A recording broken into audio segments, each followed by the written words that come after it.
स्वागत आहे तुमचं सुषमाज किचनमध्ये। आज आपण अचूक 1 किलोच्या प्रमाणात उपवासाचं भगरीचं पीठ कसं बनवायचं ते पाहणार आहोत। हे भगरीचं पीठ तुम्ही स्टोअर कसं करायचं, जास्त दिवस कसं टिकवायचं, या खूप साऱ्या टिप्स मी या व्हिडिओमध्ये सांगितलेल्या आहेत।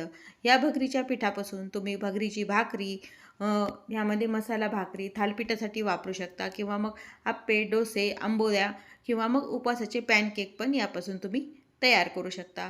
त्यासाठी रेसिपी शेवटपर्यंत बघा। तसेच रेसिपीला लाईक करा, चॅनलला सबस्क्राईब करा आणि बेल नोटिफिकेशन पण ऑलवर प्रेस करा। चला तर मग रेसिपीला सुरुवात करूया। 1 किलोच्या प्रमाणात आपण आज भगरीचं पीठ बनवणार आहोत।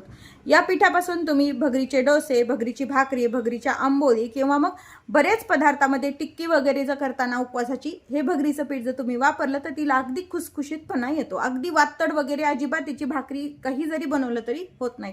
पण प्रमाण या पद्धतीनं वापरा।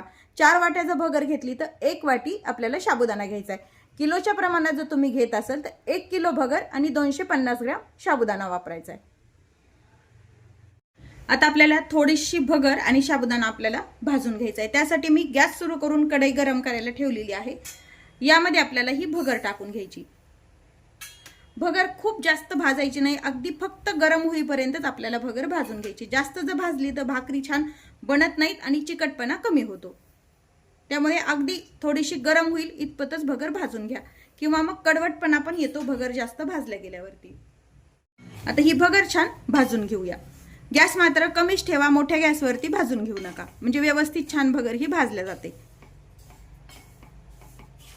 एक सांगायचं राहिलं, ही जी भगर आहे मी व्यवस्थित निवडून वगैरे घेतलेली आहे। दुकानातून बऱ्याच वेळेला भगरीमध्ये तांदूळ वगैरे पण येतात, खडे पण येतात, त्यामुळे चालून व्यवस्थित मी ही निवडून घेतलेली आहे। भगर ही भाजून झाली, हाताला अशी गरम लागेल इतपतच ही भगर आपल्याला भाजून घ्यायची आहे।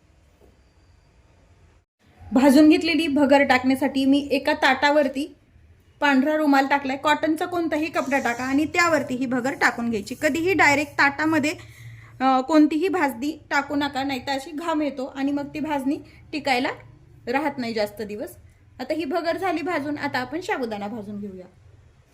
गॅस सुरू आहे, यामध्ये आपण हा 1 वाटी साबुदाणा टाकायचा आहे। साबुदाणा मात्र छान फुलेपर्यंत भाजून घ्यायचा आहे। भगर अगदी कमी भाजायची, पण साबुदाणा आपल्याला व्यवस्थित हा भाजून घ्यायचा आहे। कोणतीही भाजणी करताना गॅस मात्र अगदी कमी ठेवायचा आहे, म्हणजे हे व्यवस्थित भाजले जातं आणि जिन्नस हे आपले करपले जात नाहीत।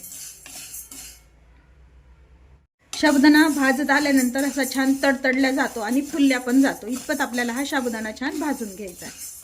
आता हा साबुदाणा आपला व्यवस्थित भाजून झालेला आहे। गॅस बंद करून घ्यायचा आहे आणि थोडा वेळ गरम कढईमध्ये असाच हलवून घ्यायचा आहे।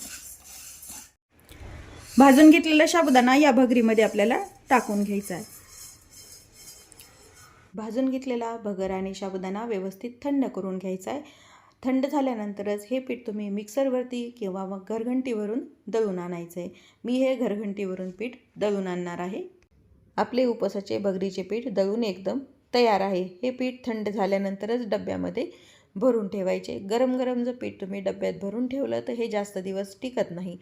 या पद्धतीनं तयार केलेलं पीठ 6 महिने पण तुम्ही छान टिकल्या जाते आणि यापासून तुम्ही अनेक झटपट पदार्थ बनवू शकता। आजची रेसिपी आवडली असेल तर व्हिडिओला लाईक करा आणि तुमच्या फ्रेंड्ससोबत शेअर नक्की करा। अशा छान छान रेसिपीसाठी चॅनलला सबस्क्राईब करायला विसरू नका। पुन्हा भेटूया एका नवीन व्हिडिओसोबत, तोपर्यंत बाय बाय। व्हिडिओ पाहिल्याबद्दल धन्यवाद।